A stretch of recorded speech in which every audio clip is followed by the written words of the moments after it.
हो गया जी जी जी। अस्सलाम वालेकुम बेटा, आप जानते हैं कि हमने चैप्टर नंबर 15 का आगाज़ किया हुआ है इलेक्ट्रोमैग्नेटिक इंडक्शन का। और इलेक्ट्रोमैग्नेटिक इंडक्शन में हमने एसी जनरेटर का टॉपिक, जो कि हमारा स्मार्ट सिलेबस के मुताबिक लास्ट टॉपिक है, इसके बाद चैप्टर नंबर 15 ख़त्म हो जाता है। तो ये हमारा आखिरी टॉपिक और आज का लेक्चर भी हमारा आखिरी लेक्चर है चैप्टर 15 पर। इसके बाद हमने इसके कुछ शॉर्ट क्वेश्चंस करने हैं, न्यूमेरिकल करने हैं, फिर ये चैप्टर हमारा कंप्लीट हो जाएगा।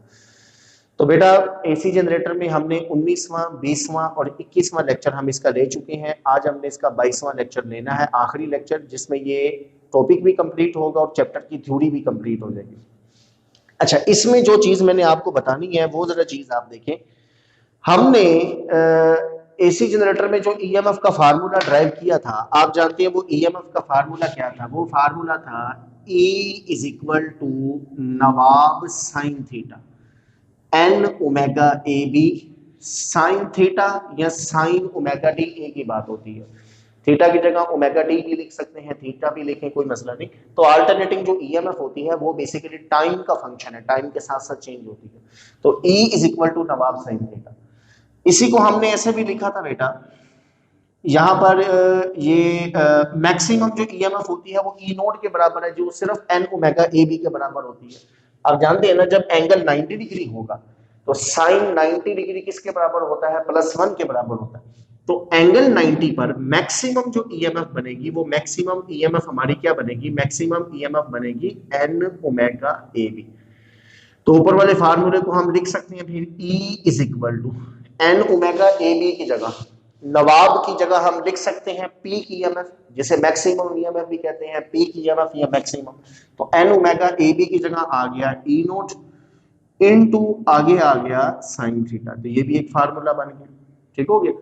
ये फार्मूला हम इसकी मैथमेटिकल डेरिवेशन में कर चुके हैं, यानी बेसिकली पेपर के लिहाज से ये टॉपिक कंप्लीट हो गया। अब जो चीज मैं आपको इसकी बताने लगा ना, मैं इसका आपको ग्राफ समझाने लगा। कॉइल की रोटेशन से जो अल्टरनेटिंग करंट प्रोड्यूस होता है, कॉइल के घूमने से जो हमारे पास अल्टरनेटिंग करंट आता है, किस किस तरह से कॉइल किस किस पोजीशन से होती हुई जाए, किस किस डायरेक्शन में घूमती हुई जाए, उसमें कैसा कैसा करंट प्रोड्यूस होगा, अल्टरनेटिंग करंट मैक्सिमम कब होगा, जीरो कब होगा, नेगेटिव मैक्सिमम मिनिमम कब होगा, ये सारी सिचुएशंस आज हमने पढ़नी है।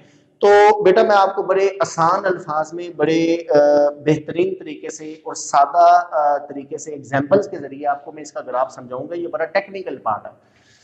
तो एसी जनरेटर का ये जो आखिरी हिस्सा है ना ग्राफ वाला, ये थोड़ा सा टेक्निकल है, किताब में समझ ही नहीं लगती लिखा क्या है। तो मैं इसको जरा थोड़ा सा चेंज करके बताऊंगा ताकि आपको जरा क्लियर हो जाए कि ये बिहेवियर है क्या।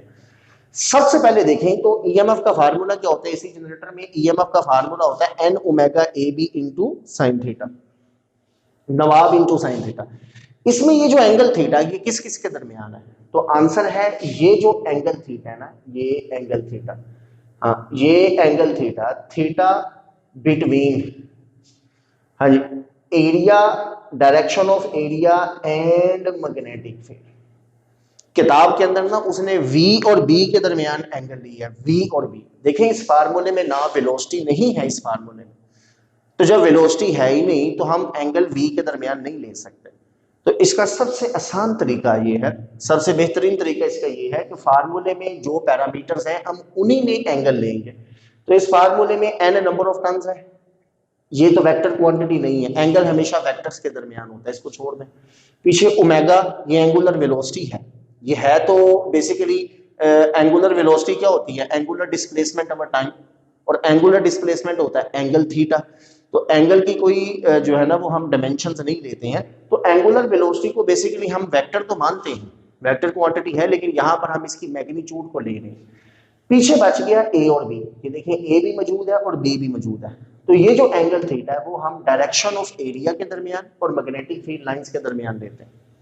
एरिया की डायरेक्शन और मैग्नेटिक फील्ड लाइंस के दरमियान जो है वो हम एंगल थीटा लेते हैं। तो फार्मूले में ए भी मौजूद है, बी भी मौजूद है। तो सेकेंड ईयर फिजिक्स में ये चीज बड़ी इंपॉर्टेंट होती है कि एंगल किस किस के दरमियान लेते हैं। तो यहां पर ये जो एंगल थीटा है वो किसके दरमियान ले रहे हैं? ए और बी के दरमियान। अब देखें उसके बाद बेटा, ये मेरे पास एक रेक्टेंगुलर कॉइल है, आपको समझाने के लिए मैं डायग्राम इसकी जो बनाऊंगा ना, मैं इसका टॉप व्यू दिखाऊंगा, टॉप व्यू मेरे लिहाज से इसका टॉप व्यू, यानी ऊपर से कॉइल को देखेंगे तो ये सिरा मुझे नजर आ रहा है, ये वाला हिस्सा बस यही नजर आ रहा है। अगर मैं आपको समझाऊं तो आपके लिए मुझे किताब ऐसी करनी पड़ेगी कॉइल, ये देखिए ये इसका टॉप व्यू है, इसे कहते हैं टॉप व्यू। ये आपको फ्रंट से ऊपर से कॉइल का कौन सा हिस्सा नजर आ रहा है, तो आंसर है ये वाला नजर आ रहा है, ये वाला, ये मोटाई वाला। तो ये कॉइल है, ये मैग्नेटिक फील्ड में एंटी क्लॉकवाइज घूम रही है, ऐसे है ऐसे है ऐसे। तो जैसे जैसे ये घूमी जाएगी आपको तो सिर्फ ये वाला सिरा नजर आएगा ना, ठीक है। तो अभी जो है सबसे पहला केस, सबसे पहला सीन, अभी फर्ज करें कि किताब ये कॉइल इस तरह से रखी हुई है, ये मैग्नेटिक फील्ड लाइंस, ये दीवार नॉर्थ पोल है, सामने वाली दीवार साउथ पोल है, मैग्नेटिक फील्ड लाइंस नॉर्थ से साउथ पोल की तरफ है, ऐसे कॉइल में से गुजर रही है।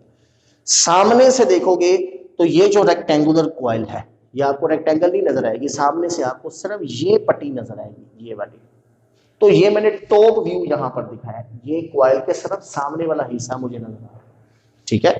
ये अगर मैं ऐसे रखता तो मुझे ये नजर आना था, आप लोगों को दिखाने के लिए ये ऐसे सामने आप लोग बैठे हो तो आपको कॉइल का जो सामने से हिस्सा नजर आ रहा है बिल्कुल फ्रंट से टॉप से, वो कौन सा आ रहा है, ये वाला, ये इसका टॉप व्यू है। अभी देखें कि कॉइल इस पोजीशन पर रखी है, ठीक है। जब कॉइल इस पोजीशन पर होगी बेटा, आप जानते हैं कि इस कॉइल के एरिया की डायरेक्शन किधर है, तो आंसर है एरिया की डायरेक्शन, किसी भी चीज के एरिया की डायरेक्शन उस पर 90 वाली लाइन होती है। अगर कॉइल ऐसे रखी है तो इसके एरिया की डायरेक्शन ये इस पर 90 डिग्री वाली लाइन, परपेंडिकुलर लाइन, ये एरिया की डायरेक्शन, ठीक हो गया। मैग्नेटिक फील्ड लाइंस, ये देखिए ये मैग्नेटिक फील्ड लाइंस है, ये आपके पास मैग्नेटिक फील्ड लाइंस की डायरेक्शन है, ठीक हो गया। उसके बाद एरिया की डायरेक्शन किधर है, तो इस कॉइल के एरिया की डायरेक्शन, जी इस कॉइल के एरिया की डायरेक्शन बेटा, ये इसके एरिया की डायरेक्शन है परपेंडिकुलर टू दी सरफेस। ए और बी के दरमियान एंगल कितना बन रहा है, तो आंसर है ए और बी के दरमियान जो एंगल बन रहा है वो कितना है, तो ए बी के दरमियान एंगल, एरिया और बी देखें दोनों सेम डायरेक्शन में है तो इनमें एंगल 0 डिग्री बन रहा है।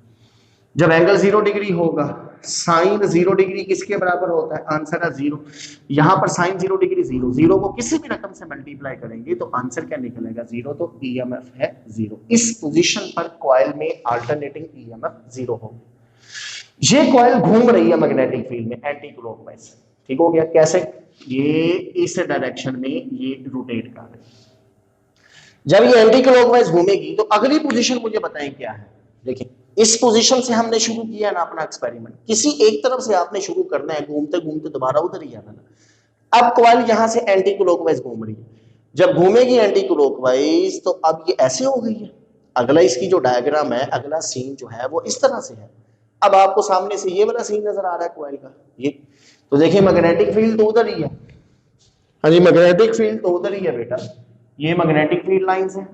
अब कॉइल क्या है, ये कॉइल यहां से घूमेगी ऐसे, तो जब ये एंटी क्लॉकवाइज घूमेगी तो फ्रंट से अब आपको इसका ये वाला सीन नजर आएगा ऐसा, ये मैग्नेटिक फील्ड हो गया।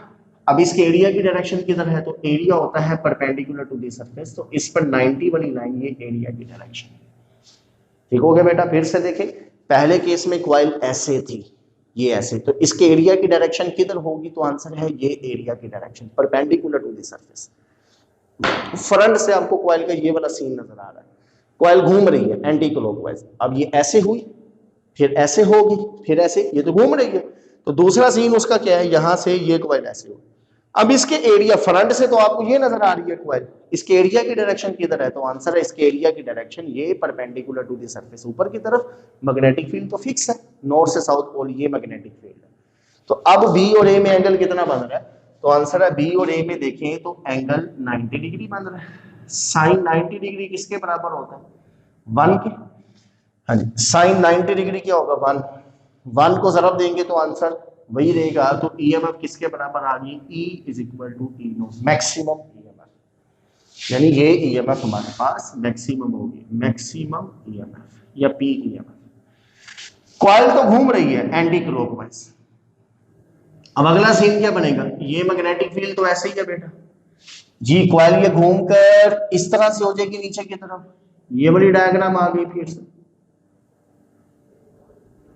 हाँ जी, अब एरिया की डायरेक्शन किधर है, तो आंसर है area perpendicular to the surface होता है, ये एरिया की डायरेक्शन। बी इधर है, ए इधर है। अब देखें बी और ए में एंगल कितना बनेगा, फिर से देखें। सबसे पहला सीन क्या था, ये वाला, जिसमें ये एरिया की डायरेक्शन है।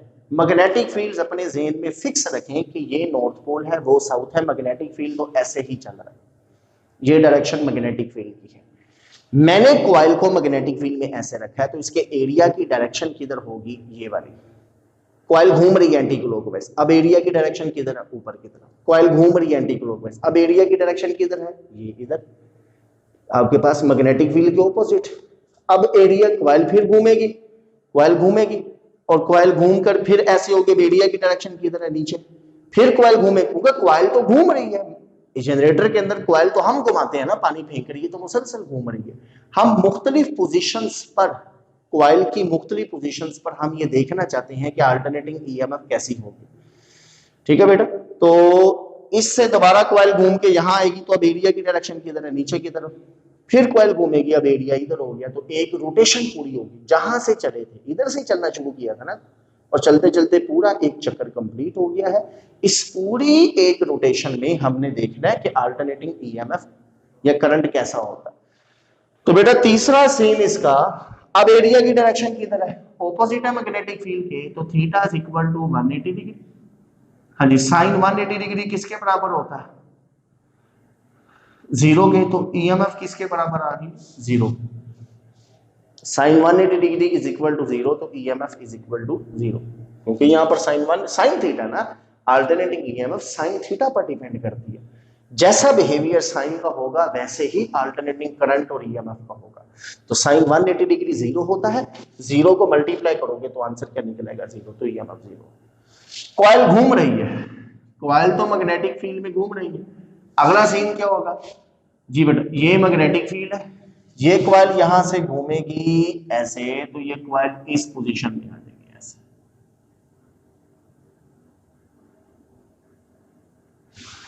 अब देखिए, ये मैग्नेटिक फील्ड लाइंस की डायरेक्शन है, एरिया की डायरेक्शन किधर है, तो आंसर है ये नीचे की तरफ, perpendicular to the surface, area की डायरेक्शन। एंगल कितना बन रहा है, तो एंगल बनेगा 270 डिग्री।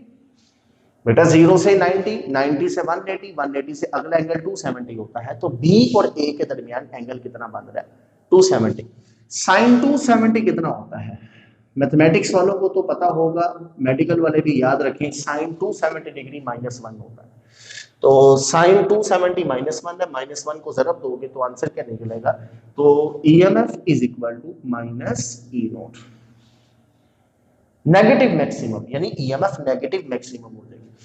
और फिर आखिरी केस, बेटा कॉइल तो घूम रही है, कॉइल तो एंटी क्लॉकवाइज रोटेट कर रही है, अब ये फिर यहां से रोटेट करेगी और रोटेट कर कर फिर ऐसे पहले वाली पोजीशन पर आ जाएगी जहां से चले थे। अब एक रोटेशन पूरी हो गई है, ये मैग्नेटिक फील्ड, इसके एरिया की डायरेक्शन इधर है, तो जहां से चले थे घूमते घूमते दोबारा उसी जगह पर वापस आए हैं। तो आप जानते हैं जब एक चक्कर पूरा होता है, जब एक रोटेशन पूरी होती है, तो एंगल कितना बनता है, तो आंसर है एंगल 360 डिग्री बनता है।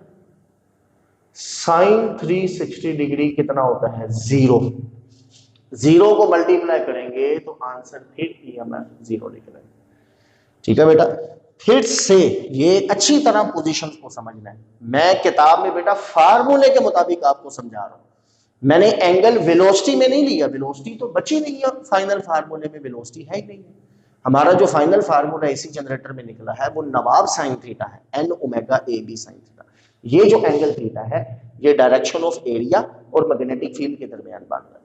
हमने ये देखना है कि पूरी कॉइल की रोटेशन में जब कॉइल अपना पूरा एक चक्कर घूमते घूमते पूरा करती है तो अल्टरनेटिंग करंट या ईएमएफ कैसा बिहेवियर रखते हैं, हम इस चीज को स्टडी कर रहे हैं। हम जानते हैं कि अल्टरनेटिंग ईएमएफ साइन थीटा पर डिपेंड करती है, जैसे जैसे साइन थीटा चेंज होता जाएगा वैसे वैसे ईएमएफ की वैल्यू भी चेंज होती जाएगी। तो बेटा यहां से शुरू किया हमने ये मैग्नेटिक फील्ड लाइंस है, मैग्नेटिक फील्ड पक्का है, नॉर्थ से साउथ पोल की तरफ ये मैग्नेटिक फील्ड। मैंने इस मैग्नेटिक फील्ड में अपनी कॉइल को रखा है ऐसे, सामने से देखोगे तो आपको ये सीन नजर आएगा, यानी कॉइल का ये वाला पोर्शन नजर आएगा। तो इनिशियल केस हमारा, जब कॉइल मैग्नेटिक फील्ड में ऐसे रखी, एरिया के साथ मैग्नेटिक फील्ड का एंगल कितना बना, 0 डिग्री, क्योंकि एरिया की डायरेक्शन किधर होती है, किसी भी सरफेस पर 90 वाली लाइन एरिया की डायरेक्शन, तो एरिया भी इधर, मैग्नेटिक फील्ड भी इधर, दोनों वेक्टर सेम डायरेक्शन में, एंगल 0। कॉइल घूमी, हाँ जी कॉइल घूमी बेटा, ये कॉइल घूम कर फिर ऐसे हुई, कॉइल घूम कर फिर इस तरह से हुई, एंटी क्लॉकवाइज रोटेट कर रही है, तो अब एरिया की डायरेक्शन ऊपर की तरफ है, एंगल 90 डिग्री होगा बी और ए में, एंगल बी और ए में 90 डिग्री होगा। फिर कॉइल घूमेगी, कॉइल तो घूम रही है, हाँ जी 90 डिग्री, उसके बाद ये एरिया और बी में एंगल 180 डिग्री हो जाएगा। जी बेटा कॉइल तो रोटेट कर रही है, अब एरिया और बी में एंगल 180 हो जाएगा, फिर कॉइल घूम रही है, और अब एरिया और बी में एंगल फिर दोबारा जब एक रोटेशन पूरी हो जाए तो एंगल 360 डिग्री होता है। इस तरह से हमने ए और बी में एंगल को नोट किया, और नोट करने के बाद ईएमएफ की हमने वैल्यू सीखी। जब एंगल 0 डिग्री था ईएमएफ 0, ईएमएफ मैक्सिमम, 180 डिग्री पर फिर ईएमएफ 0, 270 डिग्री पर ईएमएफ फिर नेगेटिव मैक्सिमम, हाँ नेगेटिव मैक्सिमम, और बेटा 360 डिग्री पर ईएमएफ फिर से 0 हो गई। अब अगर आप इसका ग्राफ बनाएं, हाँ जी अल्टरनेटिंग करंट या ईएमएफ का ग्राफ अगर आप बनाएं, टाइम के साथ साथ अगर आप इसका ग्राफ बनाएं, तो जब एंगल 0 डिग्री था, 0 डिग्री में ईएमएफ कितनी है बेटा, हाँ जी 0 डिग्री में ईएमएफ, यहां से चलते हैं, जब ए और बी में एंगल 0 डिग्री था तो ईएमएफ भी 0, ये देखिए 0 पर आ गया 0। जब एंगल ए और बी में 90 डिग्री हुआ, जिस वक्त कॉइल घूमते हुए इस पोजीशन पर आई है, इस पोजीशन पर, ये वाली पोजीशन, यानी कॉइल ऐसे है, ये मैग्नेटिक फील्ड लाइंस है, इस कॉइल के एरिया की डायरेक्शन ऊपर की तरफ है, तो बी में और ए में एंगल कितना बन रहा है, 90 डिग्री बन रहा है। इस वक्त हमने देखा ईएमएफ मैक्सिमम है। जो चीजें भी साइन थीटा पर डिपेंड करती हैं उनकी मैक्सिमम वैल्यू 90 डिग्री पर होती है। तो 90 डिग्री पर ईएमएफ मैक्सिमम, ये देखें ये मैक्सिमम, मैं ये बल्कि डॉट के निशान लगाता हूं मैं, 0 डिग्री पर ईएमएफ 0, 90 डिग्री पर ईएमएफ मैक्सिमम, 180 डिग्री पर फिर ईएमएफ क्या है 0, ये 0 आ गया, 270 डिग्री पर फिर ईएमएफ क्या है नेगेटिव मैक्सिमम, नेगेटिव मैक्सिमम, ये नीचे की तरफ नेगेटिव मैक्सिमम, और 360 डिग्री पर फिर क्या है ईएमएफ 0, तो ये फिर से 0 आ गया। तो जैसे जैसे कॉइल मैग्नेटिक फील्ड में घूमती जा रही है, ए और बी के दरमियान एंगल 0, 90 डिग्री, 180, 270, और पूरी रोटेशन जब मुकम्मल हो जाएगी तो एंगल 360 डिग्री बन जाएगा। तो हमने 0 से 360 डिग्री तक बिहेवियर देखना है अपनी कॉइल का। तो 0 से 360 डिग्री तक इसका टोटल बिहेवियर हमने देखा। 0 डिग्री पर अल्टरनेटिंग ईएमएफ 0। अच्छा याद रखना, अगर अल्टरनेटिंग ईएमएफ साइन थीटा पर डिपेंड करती है ना, तो अल्टरनेटिंग करंट भी साइन थीटा पर डिपेंड करता है, सेम। ये मैं आपको दोनों का बता रहा हूं। करंट का फार्मूला भी तो पढ़ा था, I is equal to I naught into sine theta. तो ये अल्टरनेटिंग करंट का भी ग्राफ है, ये अल्टरनेटिंग ईएमएफ का भी ग्राफ है। करंट एंड ईएमएफ ये दोनों का ग्राफ है, ठीक है। 0 डिग्री पर 0, 90 डिग्री पर मैक्सिमम, 180 पर फिर 0, 270 डिग्री पर अल्टरनेटिंग करंट नेगेटिव मैक्सिमम होता है, और 360 पर फिर 0। इन पॉइंट्स को मिला दो जरा। जब आप इन पॉइंट्स को मिलाओगे ऐसे, तो ये आपके पास इस तरह का एक ग्राफ बनेगा। ये जो आपके पास ग्राफ बना है, this is the graph of AC. इसे हम कहते हैं ग्राफ ऑफ एसी। ये अल्टरनेटिंग करंट का ग्राफ। ये ग्राफ है जो अल्टरनेटिंग करंट का बिहेवियर बताता है। तो आइंदा के लिए हम हमेशा अपने अल्टरनेटिंग करंट को कैसे रिप्रेजेंट करते हैं, तो आंसर है ये ग्राफ बनाकर ऐसे, एक क्रस्ट वाला, एक ट्रफ वाला। ये जो ग्राफ की शेप होती है ये होता है अल्टरनेटिंग करंट। तो अल्टरनेटिंग करंट का जो बिहेवियर होता है, अल्टरनेटिंग करंट का जो ग्राफ होता है, वो साइन थीटा वाला होता है। इसलिए हम इसको साइन कर्व भी कहते हैं, sine curve. This is a sine curve. ये साइन कर्व है, क्योंकि अल्टरनेटिंग करंट का बिहेवियर याद रखना, ये जो मैंने आपके सामने ग्राफ बनाया है ये ग्राफ साइन थीटा का है, इसे साइन कर्व कहते हैं, मैथमेटिक्स वालों को पता होगा। This is sine curve. Cos theta का ग्राफ ऊपर से शुरू होता है यहां से, क्योंकि कोस 0 डिग्री पर जीरो नहीं होता, मैक्सिमम होता है, उसका ग्राफ ऊपर से शुरू होता है। जीरो से जो ग्राफ शुरू होता है वो साइन थीटा का होता है, इसलिए हम इसको साइन कर्व कहते हैं। और याद रखना, अगर किसी भी चीज का बिहेवियर साइन थीटा वाला होगा, अगर किसी चीज का बिहेवियर साइन कर्व जैसा होगा, उसे फिजिक्स में कहते हैं sinusoidal. This is known as sinusoidal. तो अल्टरनेटिंग करंट का बिहेवियर साइनोसोडल होता है, यानी साइन कर्व जैसा होता है, यानी साइन थीटा जैसा बिहेवियर होता है। 0 डिग्री पर 0, 90 पर मैक्सिमम होती है करंट, अल्टरनेटिंग करंट और ईएमएफ 180 पर फिर 0, 270 पर अल्टरनेटिंग करंट ईएमएफ की वैल्यू नेगेटिव मैक्सिमम होती है माइनस में, 360 पर फिर 0। तो 180 डिग्री के बाद अल्टरनेटिंग करंट अपनी डायरेक्शन को चेंज कर देता है। 0 डिग्री से 180 डिग्री तक, ये 0 डिग्री, ये 90 डिग्री, ये 180 डिग्री, यहां पर 270 डिग्री, और यहां पर एंगल कितना है 360 डिग्री।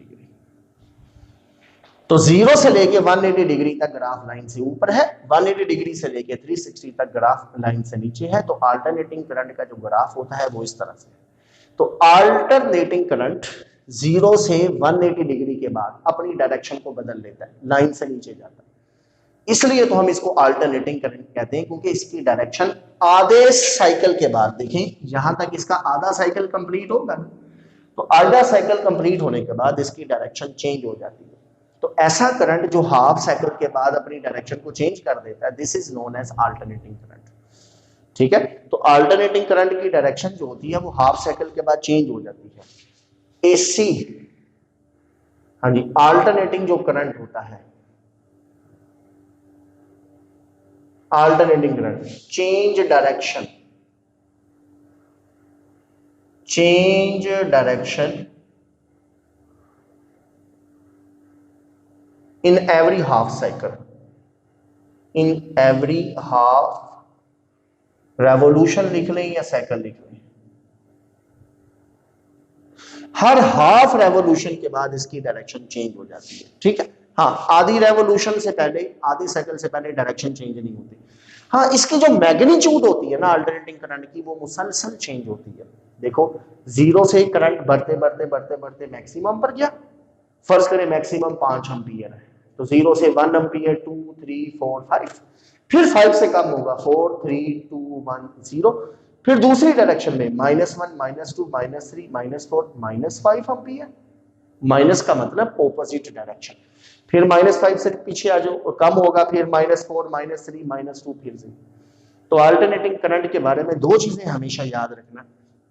अल्टरनेटिंग करंट ऐसा करंट होता है जिसकी मैग्नीट्यूड मुसलसल बदलती है, मुसलसल, ये देखिए मुसलसल बदल रही है, ये बढ़ेगी, मैक्सिमम होगी, कम होगी, फिर दूसरी डायरेक्शन में बढ़ेगी, मैक्सिमम होगी, फिर कम होगी। तो अल्टरनेटिंग करंट की मैग्नीट्यूड मुसलसल चेंज होती है, इसकी डायरेक्शन मुसलसल चेंज नहीं होती, एक मखसूस टाइम गुजरने के बाद चेंज होती है, इसे कहते हैं पीरियोडिक। एक मखसूस टाइम के बाद जो काम होता है वो पीरियोडिक होता है। तो बेटा इसको फिर हम लिख सकते हैं अल्टरनेटिंग करंट का एक और सेंटेंस लिखें, बड़ा इंपॉर्टेंट सेंटेंस है इसका। इट्स मैग्नीट्यूड चेंज, हाँ जी, its magnitude change, its magnitude change continuously, continuously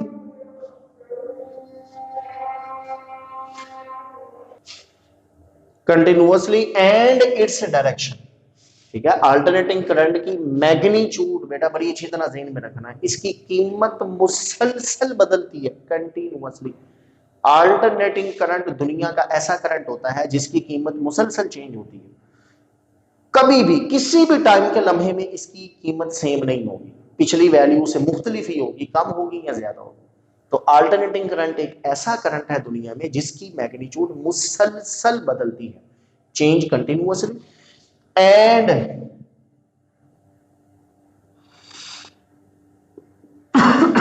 its direction change, and its direction change periodically, periodically, ये नीचे लिख देता हूं मैं, और इसकी जो डायरेक्शन है वो चेंज होती है पीरियोडिकली। पीरियोडिकली मतलब बेटा आप जानते हैं फर्स्ट ईयर में हमने पढ़ा था पीरियोडिक वाइब्रेशन। पीरियोडिक वाइब्रेशन दुनिया का कोई काम जो टाइम के एक मखसूस इंटरवल के बाद रिपीट होना उसे हम कहते हैं पीरियोडिक। जैसे पेंडुलम 1 सेकंड में अपनी वाइब्रेशन मुकम्मल करता है ना, अगर फिर अगले सेकंड में अपनी वाइब्रेशन मुकम्मल करे, फिर अगले सेकंड में अपनी वाइब्रेशन मुकम्मल करे, फिर करे, इसे हम कहेंगे दिस इज पीरियोडिक वाइब्रेशन। तो पीरियोडिक क्या होता है? टाइम के एक मखसूस वक्फे के बाद चीज का दोबारा दोहराया जाना। तो ये देखिए अल्टरनेटिंग करंट क्या होगा? अल्टरनेटिंग करंट कुछ इस तरह से होता है, ये देखिए मैं अगर यहां पर इसका ग्राफ बनाऊं तो ये ऐसे चलता है। हर हाफ साइकिल के बाद, यहां से यहां तक एक हाफ साइकिल है ना, फर्स्ट करें हाफ साइकिल में टाइम, एक पूरे साइकिल में टाइम लगता है, पूरा साइकिल अल्टरनेटिंग करंट का पूरा साइकिल, ऊपर वाला नीचे वाला हाफ मिलेगा, पूरा साइकिल है 1 सेकंड। सपोज करो कि अल्टरनेटिंग करंट का पूरा एक साइकिल 1 सेकंड में कंप्लीट होता है, ठीक है। तो फिर यहां से लेकर यहां तक हाफ साइकिल आधे सेकंड में कंप्लीट होगा, तो हर आधे सेकंड के बाद इसकी सिमत बदल जाएगी, ये नीचे आ गया, फिर आधे सेकंड के बाद सिमत बदल गई ऊपर चला गया, फिर आधे सेकंड के बाद सिमत बदल गई फिर नीचे आ गया, फिर आधे सेकंड के बाद सिमत बदल गई ऊपर चला गया, फिर नीचे आ गया। तो ऐसा करंट जिसकी मैग्नीट्यूड तो मुसलसल बदलती है लेकिन जिसकी डायरेक्शन टाइम के मखसूस वक्फे के बाद ही चेंज होती है, जिसकी डायरेक्शन पीरियोडिकली चेंज होती है, उसको हम कहते हैं अल्टरनेटिंग करंट। ठीक है जी। तो अल्टरनेटिंग करंट ऐसा करंट होता है जिसकी डायरेक्शन मुसलसल चेंज हो, जिसकी मैग्नीट्यूड मुसलसल चेंज हो, it's magnitude change continuously and its direction change periodically. Periodically का मतलब एक मखसूस टाइम गुजरने के बाद इसकी डायरेक्शन बदलती है, मुसलसल नहीं बदलती। और वो मखसूस टाइम कौन सा है? Half cycle, half revolution. आधी रेवोल्यूशन के बाद, आधे साइकिल के बाद उसकी डायरेक्शन बदल जाएगी। This is known as alternating current. ठीक है बेटा। तो एसी जनरेटर में जो मैग्नेटिक फील्ड है बेटा वो परमानेंट मैग्नेट भी हो सकता है, इलेक्ट्रोमैग्नेट भी हो सकता है, कोई भी हो सकता है, ये अपने ऊपर होता है। हम उसको एसी जनरेटर में हम कॉइल घुमाते हैं, हम मैग्नेट भी घुमा सकते हैं, बेसिक प्रिंसिपल तो सेम है ना। मैग्नेटिक फ्लक्स को चेंज करना है तो मैग्नेटिक फ्लक्स की चेंजिंग जैसे मर्जी हो, कॉइल घुमाकर हो या मैग्नेट के घुमाने से हो, दोनों तरीके से फ्लक्स चेंज होगा, ईएमएफ इंड्यूस होगी। ये हमारा एसी जनरेटर का टॉपिक था और इंतहाई इंपॉर्टेंट टॉपिक है। उम्मीद है कि आपको इसकी समझ लगी होगी। जो मैंने इसका आखिरी सेक्शन बताया ये सबसे टेक्निकल था, मैंने कोशिश की है इसको सादा तरीन अल्फाज में समझाया जाए। तो ये बेटा ग्राफ होता है अल्टरनेटिंग करंट का, तो इसको आपने इसी तरह ज़हन में बैठाना है। अगर नहीं समझ लगेगी तो वीडियोस को बार बार ये आपने सुनना है। सारा चैप्टर नंबर 15 रिकॉर्डेड है, जब मर्जी आप कोई सा भी लेक्चर सुन सकते हैं। तो आपने बेटा अच्छी तरह इसको समझना है। यहाँ पर हमारा चैप्टर नंबर 15 की थ्योरी कंप्लीट हुई है, आगे हम इसकी एक्सरसाइज की तरफ चलेंगे। बहुत शुक्रिया बेटा अपना, अल्लाह हाफ़िज़।